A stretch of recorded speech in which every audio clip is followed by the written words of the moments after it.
September 11th, 2001, a day that will never be forgotten. On that day, in 2000, 977 Americans were killed in a series of horrific terrorist attacks. Thousands more would die in ensuing years because of their exposure to toxic substances at Ground Zero.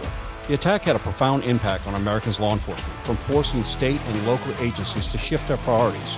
It also was a catalyst behind the formation of the Department of Homeland Security. Today we're joined by Mike Essig, President of the New York State Fraternal Order of Police. Mike has over 30 years of law enforcement experience and currently serves as a deputy sheriff in Rockland County in its Anti-Terrorist Analytical Group. I'm Patrick Yoes, National President of Fraternal Order Police, and this is The Blue View. Mike, thanks for joining us on The Blue View to talk about I guess, we all have those 9/11 experiences. Before we get into that, tell our viewers and our listeners a little bit about you. Well, thank you, Pat, and good afternoon to you. So I've had 33 years of law enforcement experience in the state of New York from different agencies that I've worked with. My most recent, since I retired and came back, was with the Rockland County Deputy Sheriff's Analytical Group on anti-terrorism. This group was formed in right after 9/11 to basically combat and basically see what happens in the county and what we consider Zone 1, in which area covers our Hudson Valley, which is just one suburb above the city of New York. Prior to that, I was a councilman, which actually, while I was a councilman, I was given the opportunity to oversee the police department in my town, which they gave me the ability to be the commissioner, which I was able to assist with the day-to-day operations with that department. Moving back a little further in my career, I worked with what was formerly the 19th Congressional District, where Nan Hayworth was the congresswoman. She had me oversee her Homeland Security committee, which basically worked with local agencies and to see, what we could do to assist with them in regards to anything that would be relating to maybe funds that could come in from the federal district, where they could assist and help with the communities and assisting the local departments. If it was for upgrading on data, upgrading on computer software, bulletproof vests, technology, all of the above, and a little bit more. Prior to that, I worked in Westchester County for a very large portion of my career, in all assets and facets of law enforcement. So brings me back to where I am today, being pretty much. I've had tools in all different areas, and what we do, like I said, in Rockland County, is basically keeping track of what goes on in our community for day to day, and to make sure that the community is safe and the officers have what they need to operate day to day. And you're also the New York State President of the Fraternal Order of Police. That in itself keeps your hands full, correct? Yes, and thank you for bringing that in. Yeah, I started out, I've had over 20 plus years in law enforcement. I've been sitting on the state executive board for almost 17 of that for the last 8 years. I'm in my 8th year now as a state president. I worked with many board members that obviously throughout your term in the Fraternal Order of Police, and I've learned and I've grown, and I've come up the chairs as anybody else would do it. You do it the right way. You go through the chairs. You just don't jump all the way up to the top. And today I do. I sit today as the president of New York State Fraternal Police. Very proud of that. Proud of my position. Proud of the organization. Proud of the Fraternal Order Police. And proud of what we accomplished here in New York under, of course, my leadership. And, of course, now as you, the national president, under your leadership as well. Yeah. Well, Mike, we're here today to talk about, I guess, a very solemn event that happened in American history. I can tell you where I was, and we all have our stories of 9/11, where we were when we learned that our nation was under attack. I was directing traffic. Got back into my police car, and I can hear him on the radio talking about a small plane hitting the World Trade Center. And worked my way over to the office, turned on a TV and saw the video footage of it and said, that's not a small plane. And then that day, just everything kept unfolding, and a very dark day in American history. As a law enforcement officer in New York, I had, I was 1,000 miles away down in New Orleans on that day, but we were all New Yorkers that day. We all came together as a nation, and as someone working in law enforcement in New York on 9/11, tell me about your day and just your experience and the experience of your members. So I think there's not going to be a person today that does not recall that day. That's a day that, there's our former president, Roosevelt, basically said, a day will live in infamy. I mean, everybody knows that day. I actually had a mutual swap, and in law enforcement, we know what mutual swaps are, that, you have somebody else work your day for you that day, so you had something to do. I was actually sleeping, and my wife came in the room, and she woke up and she goes, a plane just hit the World Trade Center. I mean, the tower. And I was like, what? And she was like, you're waking up, you're a little groggy. And she said, a plane just hit, in New York City, in Manhattan. And we lived at the time, 25 minutes out of New York City. We lived in a suburb in Rockland County.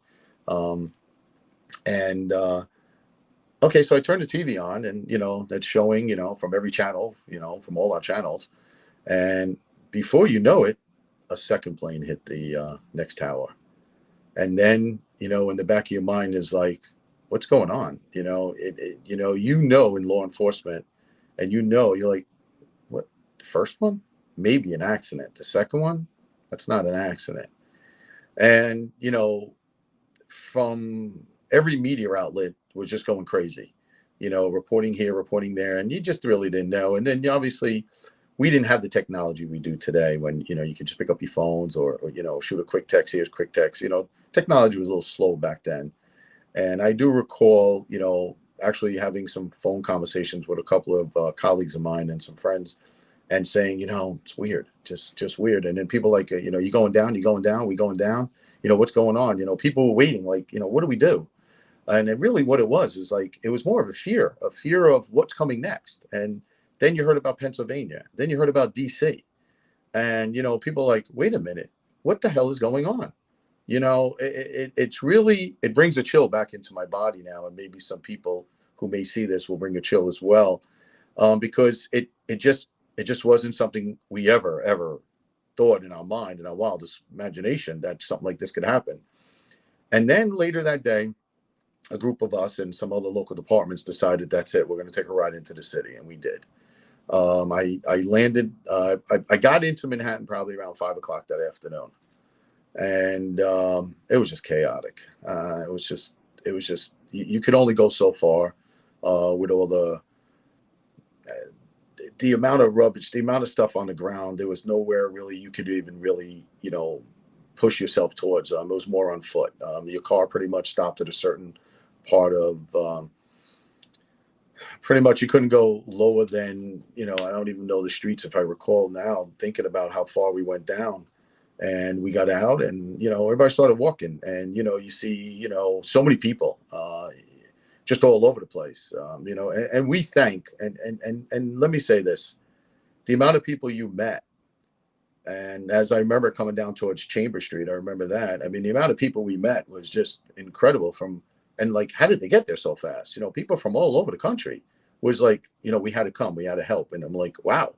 And I only live like, like I said, a half hour away, and these people got here before I did. And everybody was there, and, they would willing to, just lift anything, move anything, whatever debris was there, people were trying to move, to look for. Obviously we were looking for people. There was, they tried to make up some command centers were established. They tried to put people in certain avenues to see what's going on. But again, it was a very chaotic situation. And there's one thing I think everybody who was there is going to understand this. It was the smell. That smell will never leave us. It's a smell that stays with us even till today. That, we have a thing, It's a 9/11 monitoring system that we actually the federal government's set up, that basically we go and we monitor ourselves.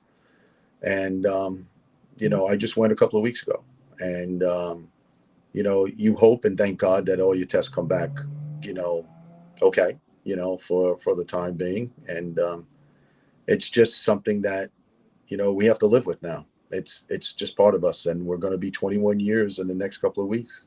Yeah. And, some 3,000 lives lost that day. If the terrorists thought they were going to change America, they did. Because that given day, I don't think there was a single house in this country that didn't have a flag flying in front of it. And it united us all towards that common goal, knowing that we were attacked, and we were all Americans. We're all New Yorkers that day. I tell you an interesting story. Later on that day, a local news channel was in New Orleans was talking to people on the street, and they had an officer from New York who just happened to be on vacation in New Orleans and couldn't get back because all the airlines were shut down. And I ended up tracking him down and did a convoy, I guess a ferry, and I brought him to Alabama. The state president of Alabama picked him up and brought him a little further to Georgia, and Georgia did the same thing until we got him all the way home. I think everybody kind of pulled together and recognized not just the ground zero was in New York, but it certainly had it shook the very core of every American. Mike, I'd like to talk. I know that there are a lot of things I want to cover here. I want to cover how law enforcement has changed. I want to cover the challenges we still face because of those officers that are, those people that were there on ground zero and how they affected about it. And then I want to also talk about the service that you host every year in remembrance of 9/11. So let's talk a little bit first about how law enforcement has changed. I've always said that in law enforcement, we do a pretty good job of planning because we plan based off of an expectation of what's our worst case scenario. And, that worst case scenario is kind of in your head. What can it be? What could it possibly be? We tend to look at previous events and say, okay, this is it. We need to plan a little better for it. But 9/11 was off the charts. The incident, the things that happened that day, the terrorist attacks at multiple fronts, and just the loss of life, and just the destruction that occurred, caused us as a profession to rethink the way that we do business, the way that we share information, the way that we connect those dots, because it turns out in this particular instance, there were probably a lot of indicators there, but because no one was putting them all together in one big picture, we didn't see what was happening. Talk a little bit about, on your perspective, of how law enforcement has changed in New York and across the country, for that matter, because of lessons we learned from 9/11. Well, let's take it back a little bit more about 9/11. Weeks after, everybody was a hero. First responders were loved. Everybody wanted to wear a law enforcement or a department T-shirt. Everybody wanted to, like you said, wave American flags everywhere. People from all over the country, matter of fact, all over the world, just wanted to make sure, did you need water? Do you need something to eat? Clothing, anything. I mean, they were there. They came out, and we have a thing in New York that and it's pretty much said that we will never forget, and it's something we just will never forget. I mean, it's been the trademark motto, been the logo, been the insignia, it's been everything we use. We will never forget. And 72 law enforcement officers perished that day, where and among thousands and thousands of other Americans. But in law enforcement, we lost 72, 343 firefighters and so on, of United States citizens. But let's look at how many people have perished since. We have 300 law enforcement officers since, and we're into our 21st year, that have passed on because of the illness they succumb of working on the pile, working somewhere in the ground zero. And it's just the toxic that's, in our bodies now. And the change in law enforcement is, just take a good look. The last 6 years, respect of law enforcement is out the window. If it was, and 9/11 is pretty much, unless you're in the law enforcement profession, or if you lost somebody in 9/11 or to 9/11, you keep remembering it. it's pretty much forgotten about in some regards. In our profession, it's not, because we still have to remember and we still have to live with, and the fact of we have to prevent, God forbid, nothing like this ever happens again in that room. And that's why you have all these Homeland Securities, you have all these entities that were put together with the best top law enforcement officers and minds and data you could put together to basically stop. And take a look now with social media apps. We didn't have that 21 years ago. The social media apps are just way advanced, that there's so much on, which could help us and hurt us at the same regard. But, listen, we'll always have our finger on the pulse. We'll always be ready to go. And we'll always do what we are supposed to do to protect the American citizens and to protect our communities. But, it takes the people. It takes the average person in the community to tell us. And that's what came from it. If you see something, say something. And that's where that came from, because we did not know unless somebody tells us. And take a look at this. Since 9/11, since it, you can never go to an airlines gate anymore, right? We're stopped. Prior to 9/11, you can just walk up to a gate and meet anybody in airlines. Traveling in a subway, your bags are checked. Our whole world has changed since 9/11. Security has ramped up. We're always ready for anything. Take a look at New Year's Eve. You want to come to New York City for New Year's Eve, you're going to go through a security check, and you're going to sit there.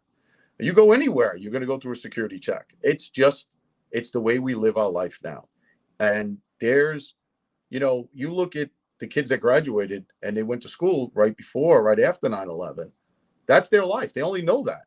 We who are older, we understand the way the world used to be. That's not the way it is any longer. Yeah, we call that the new norm. Yeah. It's the new normal. Yeah, absolutely. It certainly changed pretty much every aspect of our life, and not just here, abroad. It just made us take a good look at what, just, I guess, the evil that exists in our world, and be prepared for it, and minimize it by it's probably, if there's something we can point to, there's definitely a change in the way of intelligence and how that information is shared. Something that our profession became, I guess, very possessive in the fact that agencies did not share information between themselves.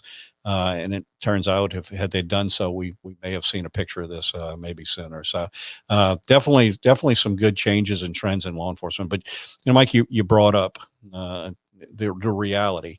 It's hard not to say 9/11 and not have images of firemen running into a building that they know is getting ready to collapse.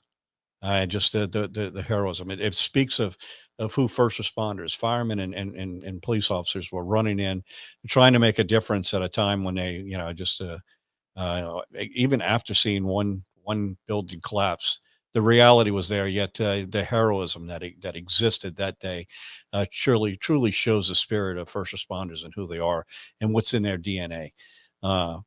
And those are we know who went into the building, and we honored those officers. And you mentioned the numbers; they're staggering numbers of the amount of loss of life of just first responders to make up that almost 3,000 that day. But this is the incident that keeps taking lives of first responders. There were so many people that rushed to help and search the pile and work the pile, that are dealing with so many medical illnesses this date. And as you mentioned, how many we've lost. And every year at our memorial service in Washington, D.C., we call off the names of yet new officers that are being added to that list. And it just continues and continues. Tell us a little bit about I guess living with the fear, living with the understanding that there are a lot of people that are affected that went to that pile that potentially are in the same position. And not only that, those who did, and how it's changed, it's just changed their families' lives because they were first responders and put other people first. Just that sacrifice. Tell us a little bit about that. When you look back, when you meet, say we have a meeting or a bunch of guys get together, or, just in general, conversations now are about how do you feel and, what you've gone through. And, it's not more of stories of what you did during 9/11. It's more like how you feeling today. since 9/11. And, it's a very different conversation you have year in and year out with different individuals or people that you just get to meet, and you'd be like, oh man, I can't believe what you've gone through, or what, or you find out someone has passed on because of that, or they succumbed to their illness of 9/11. And you say this exactly. It takes, it's very different. It's a different kind of person to get up every day in the morning or in the evening or whatever shift you work, and you're gonna put on that uniform, and knowing you're gonna go into danger. Now, no one ever expected that kind of danger, but no, everybody ran into that building. A fireman to a police officer and some civilians ran into that building, not knowing what would ever happen, and unfortunately, it did. And today, we sit here. Community policing has changed from prior to 9/11 to now post, and we do different aspects, or we do a different kind of roll call. We do different things that we wouldn't do, prior. And there's always something new coming up. Some other kind of intel or something of that nature that you have to be on the lookout for. And I think right now, majority of people that are fighting an illness of 9/11 has come to the understanding that I would say they're comfortable knowing that they did what they had to do that day for their job. Whatever the politics aside, you put past it, we had a job to do, and everybody did their job. And I think everybody's proud of what they did. And it's very sad, we lost good people, very, very good people. And everybody has a story, and every name, there's a story attached to it. And I know you have seen what we have here in New York when it comes to our police memorial, and when we have it in Washington, D.C. as well. And our wall reflects the D.C. Memorial Wall here in New York. And every year, names are being added who have now, unfortunately, succumbed to the illness of 9/11. And these are, being approved, and their families are now, coping with the loss. And we do our best here in New York State, in the New York State FOP, to assist those families, whatever we could do to make it as easy, and to let them know that we didn't forget their loved one and their brother, out being a brother or sister. We didn't forget them, and they'll always be in our hearts here in New York State FOP. That's what I said earlier. We will never forget, and we'll just keep doing that. It happened prior to me, when the past administration to me, and after I'm gone to the next administration. We will not forget. It's our obligation as a free society to never forget the sacrifice of those that have laid their lives down for the protections and quality of life we have in America. Mike, I know that I want to talk about a travesty. Just, I guess, nothing more than just in passing to say that there are so many people rushed into that building, and so many people that rushed to that pile and spent so much time searching and dealing with illnesses that it is a travesty to think of how long it took for Congress to recognize the sacrifice of those that were dying from 9/11 related illnesses. And I'm just very proud of the FOP to have been a force in working with that to do simply what is the right thing to do, and recognize the contribution of people who put themselves before put their community before themselves. When we were fighting to try to get things approved, it was the first officer, Zadroga, and that's why we called it the Zadroga Act. And that was the passing of a bill that assisted us in the 9/11 for our 9/11 monitoring. And if you recall, a couple of years ago with Luis Alvarez, who had to go in front of the Senate again and speak, and Lou passed a few years ago, where again his name was put on this wall here in front of our FOP building with his family present. These officers made the ultimate sacrifice, but made it more because it was things that they had to fight just to get assistance, just to get help. So these are names that we remember, that helped us, get these bills passed to give us monitoring, to get us better help, better health, because we're all suffering from something from 9/11.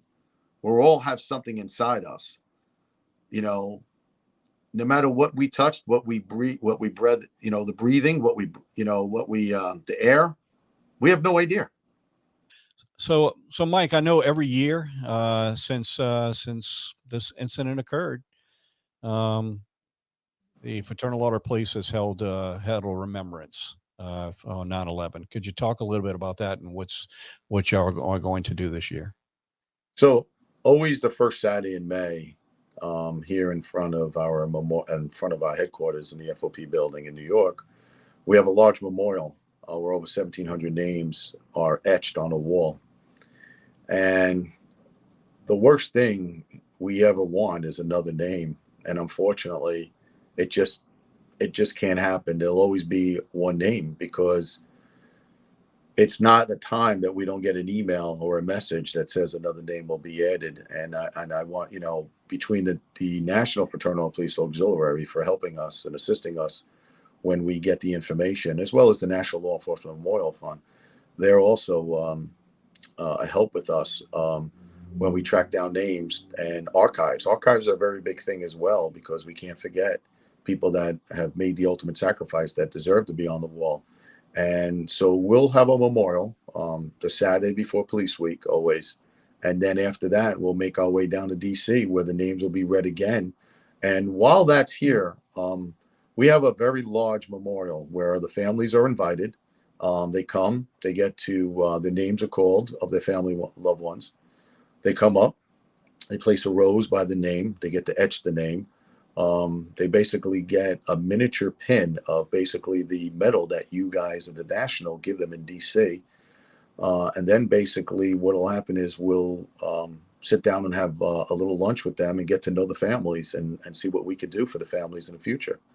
And we extend that invitation to families from the past, even further. I mean, prior to 9/11, or if they died just in the line of duty or have died in any other form, which was approved to be put on the wall. And it's not just 9/11. I just want to make perfectly clear that if in law enforcement that you have paid the ultimate sacrifice, your name will be added to the wall in the New York State Fraternal Order Police Memorial Building.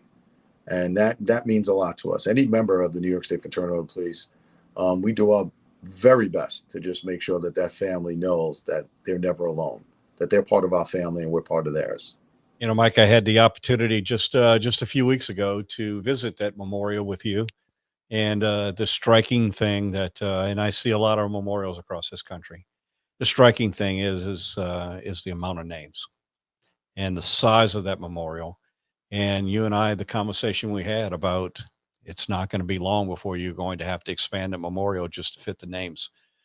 Just staggering the amount of people who it's our responsibility as a free society to never forget the sacrifice they and their families made in the way of life that we all cherish today. It had a price, and what was that number in New York alone? 1723. 1,723 names just in New York alone that have given their life. And let me say that also has something to do with archives. We take that back to the late 1800s, early 1900s. We have archives that go back, and that gets approved, and we just keep adding. But to go back, 372 that perished just on 9/11. And if you saw, we have the panel. One panel alone is just dedicated to the officers that did perish on 9/11. Yeah. And it's if any officer or anybody for that matter wants to really see the wall, it'll bring a tear to your eye and it'll hurt you. It's something that when I first saw it as a member of the Fraternal Order Police, I did not really realize until you see a family member. And that right there, when we come in, or some of us, when we come into the office, we notice that somebody be etching a name off the wall, or we see a teddy bear or a rose, and we just leave it there until we pick it up, and then we bring it downstairs, and we hold on to that in a box for a good amount of time, And that's what I say. If anybody, in law enforcement, FOP, or anybody that wants to be able to come by and just take a look, it'll bring a tear and it'll hurt you in the heart somewhat. When I first came on this board, I didn't understand the memorial that much until I actually started to come to the ceremony and realize and see the families. We all go to memorials, we all go to funerals, but when you see the families come up and they know their family member's name is etched in there forever, that's a touching feeling. That's something that you witness, and it stays with you for a while. I remember one family, and I'm not going to say the name, of a wife and a small child, which was the officer's daughter. She came over to me. She like hugged my leg and said, "Thank you." And I said, "You don't need to thank me." And she's like, "No, my daddy's name's on the wall. I want to thank you." I said, "No, let me thank you. Let me thank you for your father, because your father made the ultimate sacrifice for us, so we could be here today." And you give the family a hug, and it's just special. It's just special. And, kids don't understand, but when they grow up, they will. They'll know that their parents are heroes. And that's what they are. They're heroes. Every one of those names on the wall is a hero. In my eyes, they are. They're heroes. Absolutely, and I thank you for New York for the fine tribute that you do for our fallen, and Mike, thank you for all that you do.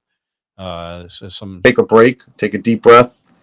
If it was just somebody to just give us something to eat during that time, was a lot. And here in New York, we just want to say thank you. And again, we will never forget. Well, Mike, thank you. Look forward to the tribute that you do again this year, and remembering our fallen and those who still struggle from 9/11. And to our viewers and our listeners on the Blue View, thank you for joining in and listening to the things that are important to the men and women of law enforcement who suit up and show up every single day in communities across this country. Thank you.